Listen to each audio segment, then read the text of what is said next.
اب سچ، اب جتنے بھی لوگ بیٹھے ہیں، ہماری خواتین بھی، اللہ نے ہم سب میں لیڈر بننے کی صلاحیت دی ہے. کیونکہ یہ یاد رکھیں، ہم اللہ کی سب سے عظیم مخلوق ہیں، اشرف المخلوقات. تو جب اللہ نے فرشتوں کو کہا کہ انسان کے سامنے جھکو، اور جب ابلیس نے انکار کیا تو اللہ نے کہا فرشتوں کو کہ تمہیں بھی نہیں پتا کہ میں نے انسان کو کتنی صلاحیتیں دی ہوئی ہیں. مشکل اور مسئلہ یہ ہے کہ ہمیں بھی نہیں پتا کہ اللہ نے ہمیں کتنی صلاحیتیں دی. اور وہ کیوں نہیں پتا؟ کیونکہ ہر انسان کے سامنے دو راستے ہوتے ہیں. آپ جب نماز پڑھتے ہیں تو آپ صرف ایک چیز مانگتے ہیں کہ اللہ ان کے راستے پہ لگا جن کو تو نے نعمتیں بخشی. اس راستے پہ نہیں جو تباہی کا راستہ ہے. تو جو تباہی کا راستہ ہے، نوجوان سنو، یہ ہاتھ ادھر نہ لاؤ، سنو میری بات. تمہیں یہ یاد رکھو جو میں باتیں کہہ رہا ہوں، اور خاص طور پہ نوجوانوں کے لیے یہ آپ کی ساری زندگی کام آئیں گے اگر آپ کو سمجھ آ گئی. آپ کی سامنے ہمیشہ دو راستے ہوتے ہیں. ایک آپ کی عظمت کا راستہ ہے، ایک آپ کی تباہی کا راستہ ہے. اور نماز میں ہم مانگتے ہی ہیں کہ اللہ ہمیں وہ عظمت کا راستہ دے. مانگتے ہم نعمتوں کا راستہ ہے اور چاہتے ہیں ہم وہ تباہی کا راستہ، کیونکہ وہ آسان راستہ لگتا ہے.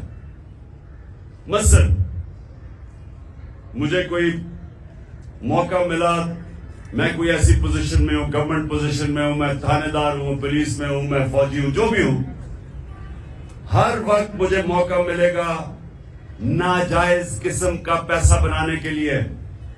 لگے گا وہ آسان راستہ ہے، رشوت دوں گا ایک دم پیسہ آ جائے گا، لیکن وہ آپ کی تباہی کا راستہ ہے. جس وقت آپ وہ آسان، جو آپ کو راستہ آسان لگتا ہے وہ لیں گے، وہ اصل میں آپ کی تباہی کا راستہ شروع ہو جاتا ہے. کیونکہ قرآن کی ایک اور آیت ہے کہ جس چیز کو سمجھتے ہو تمہارے لیے بری ہے وہ تمہارے لیے اچھی ہے، اور جس کو تم اچھی سمجھتے ہو وہ بری ہے. اس کا کیا مطلب ہے؟ کہ جب آپ سمجھتے ہیں کہ یہ بڑا آسان طریقہ پیسے بنانے کا، آپ اپنا ضمیر بیچتے ہیں، وہ آپ کی تباہی کا راستہ شروع ہو جاتا ہے. جو لیڈر ہے وہ ہمیشہ وہ راستہ لیتا ہے جو اللہ کہتا ہے کہ تمہاری عظمت کا راستہ ہے. اور وہ راستہ کس کا ہے؟ کس کا راستہ ہے؟ وہ کس کا راستہ؟ دنیا کے سب سے عظیم لیڈر نبی صلی اللہ علیہ وسلم کا راستہ ہے. اور وہ اس کی بنیاد کس پہ رکھی گئی ہے؟ دو کیریکٹرسٹکس کے اوپر اس کی بنیاد رکھی گئی ہے لیڈرشپ کے راستے میں: صادق اور امین. سچ بولنے والا اور انصاف کرنے والا. یہ دو کوالٹیز ہیں لیڈر کی. جو بھی آپ میں سے لیڈر بننا چاہتے ہیں یہ یاد رکھیں، آپ کو یہ دو چیزیں، سچائی، جھوٹا لیڈر نہیں ہو سکتا. جب جھوٹا لیڈر ہوتا ہے تو وہ لندن میں جو بھاگا ہوا وہ بن جاتا ہے. لیڈر سچ بولتا ہے. سننے روزہ کھلنے والا ہے. سنیں، میں نوجوانوں کے لیے کہہ رہا ہوں، یہ آپ کی ساری زندگی یہ میری باتیں یاد رکھنا. اگر آپ نے، آپ کی پرواز اوپر ہونی ہے، اقبال کا شاہین بننا ہے، جس کا بڑا نام ہوگا، جو اپنی فیملی کا بھی نام اٹھا دے گا، جو دنیا یاد کرے گی اس کو، وہ نبی صلی اللہ علیہ وسلم کے راستے پہ چلے گا. صادق اور امین، سچ بولنے والا. اور قرآن میں ہے کہ اگر اپنے ماں باپ ان کے خلاف، اپنے خلاف بھی اگر آپ کو انصاف کرنا پڑے، آپ انصاف کریں. اتنا زیادہ زور اللہ نے انصاف پہ دیا ہوا ہے. وہ لیڈرشپ کی، جب ایک لیڈر انصاف کرتا ہے اس کی عزت ہوتی ہے، اور لیڈر عزت کے بغیر لیڈر نہیں بنتا. تو یہ آپ نے باتیں یاد رکھنی ہیں کئی دفعہ ہوتا ہے جی وہ میرا دوست کہہ رہا ہے تو چلے میں جھوٹ کا ساتھ دے دوں, میں سفارشی کسی کے لے لوں. جب آپ کسی کا مثلا آپ ٹیم سلیکشن میں سفارشی لے کے آتے ہیں تو آپ کسی کا حق مارتے ہیں. جب آپ حق مارتے ہیں اوپر والے کی برکت نہیں آتی, کیونکہ سارا کامیابی تو اوپر والا دیتا ہے. تو اللہ جب دیکھتا ہے کہ کسی کا کوئی حق مارا ہے, بدنیت ہے انسان, اس کو کامیابی نہیں ملتی.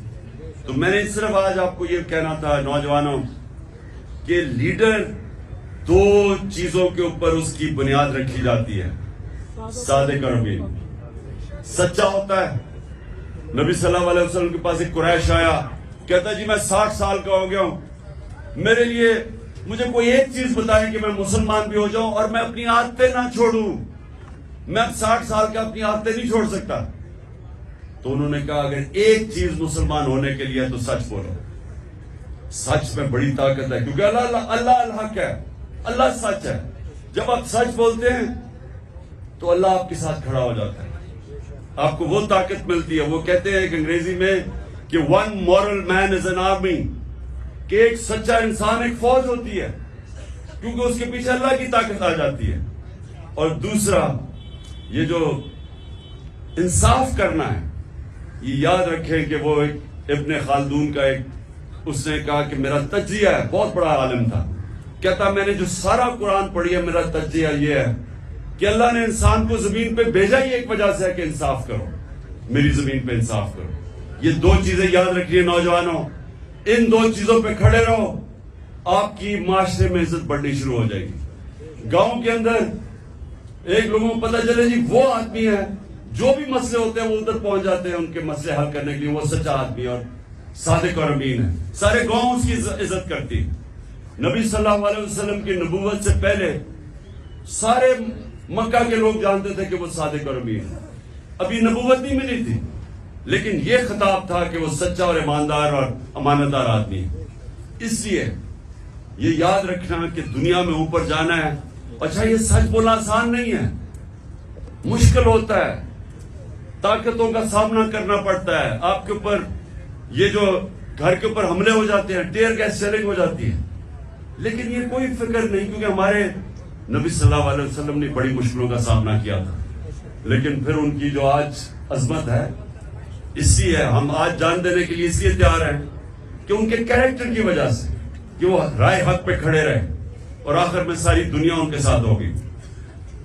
دعا کریں گے اور پھر انشاءاللہ روزہ کھولیں گے. تو نظر آ رہا ہے سامنے لکھا ہوا ہے ظلم مٹنے کے لیے. دو چیزوں سے مٹے گا بھائی. ایک عدل کی کرسی پہ جو لوگ بیٹھتے ہیں نا, وہ عدل کے حساب سے فیصلے کرنے لگے. دوسرا قوم نکل کھڑی ہو ظلم کے خلاف, تو ظلم ختم ہو جائے گا. یا ان دونوں میں سے کوئی ایک چیز ہو جائے یا دونوں ہو جائے. اگر 420 کا مقدمہ تھا, اس وقت عدلیہ میں جو لوگ بیٹھے ہوئے کیس دیکھ رہے تھے وہ پوچھتے نا یار چیٹ ہوا کون ہے. جب ان کو دکھتا کوئی چیٹ نہیں ہوا, کیس ختم کر دیتے. تو ظالم ظلم کر ہی نہیں پاتا. 9 ججز نے نوٹ بیفور کیا میرے کیس کو, یار 1.5 سال چلا. شخصی ضمانت کا کیس, سیم کیس اسلام آباد میں کر دیا. ایک ہی الزام پہ 2 کیس ہو نہیں سکتے بھائی.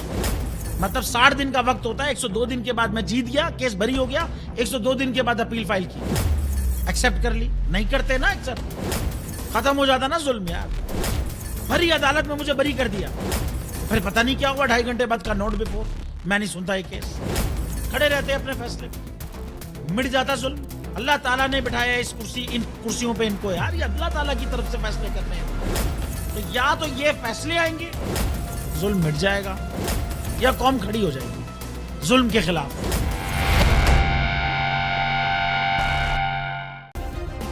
سبسکرائب کریں اور بیل دبائیں تاکہ کوئی خبر رہ نہ جائے.